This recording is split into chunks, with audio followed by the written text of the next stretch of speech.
E no Evangelho, Nosso Senhor hoje fala sobre um dos aspectos do amor ao próximo, a correção fraterna.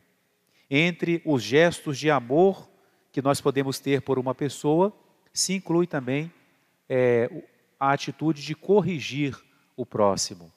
É uma coisa muito difícil de se fazer a correção fraterna, porque existe perigo da gente corrigir mal, né, de usarmos palavras inapropriadas, de nos alterarmos, de nos exaltarmos, né, e com isso a gente não vai conseguir um bom resultado com a correção.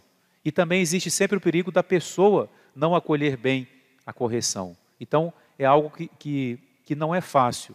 E por isso Jesus fala, se teu irmão pecou contra ti, chama-o à parte, só tu e ele. Né? É o primeiro elemento, primeira condição para fazer uma boa correção fraterna.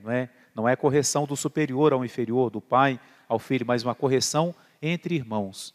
É falar com a pessoa a sós, não expor diante dos outros o erro da pessoa, não fazer de uma forma que ela se sinta humilhada pelos outros, diante dos outros. Né? Então falar ali a sós, de uma forma muito humilde, falar de uma forma que a pessoa possa acolher. Por isso, para nós conseguirmos fazer uma correção fraterna, nós precisamos estar muito bem. Se nós estivermos alterados, revoltados, nervosos, irritados, não vamos conseguir controlar as nossas palavras. Então, é pedir muito a Deus a serenidade, a luz do Espírito Santo.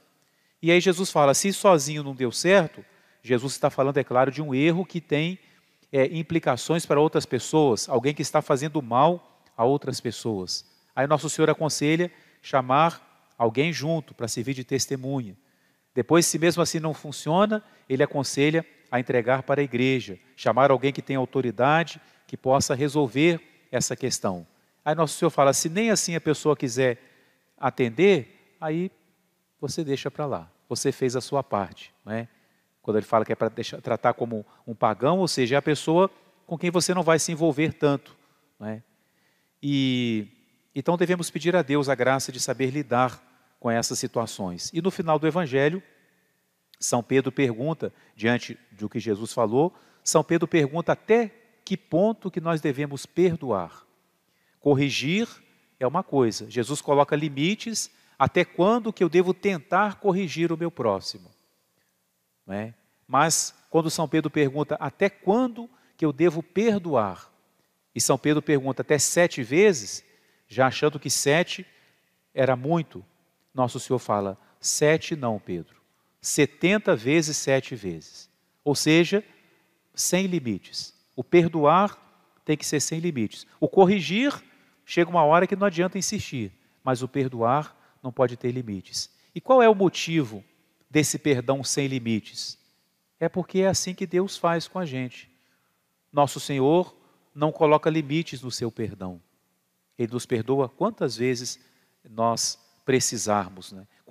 Quantas vezes reconhecermos que precisamos do perdão dele e formos até ele com o coração sincero, desejando esse perdão, ele vai nos perdoar.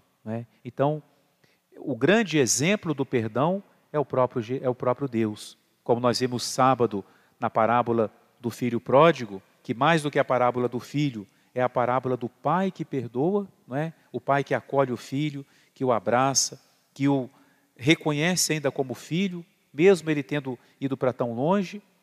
Deus é assim para nós o exemplo de perdoar. Deus teria muito mais motivos para não nos perdoar do que os motivos que nós alegamos para não perdoar o nosso próximo. Então, olhando para o exemplo de Deus, para o coração de Jesus, que se fez vítima pelos nossos pecados, peçamos a Deus a graça de entender essa lição tão difícil do perdoar sem limites quando o nosso próximo tiver alguma coisa contra nós. Em nome do Pai, e do Filho e do Espírito Santo. Amém.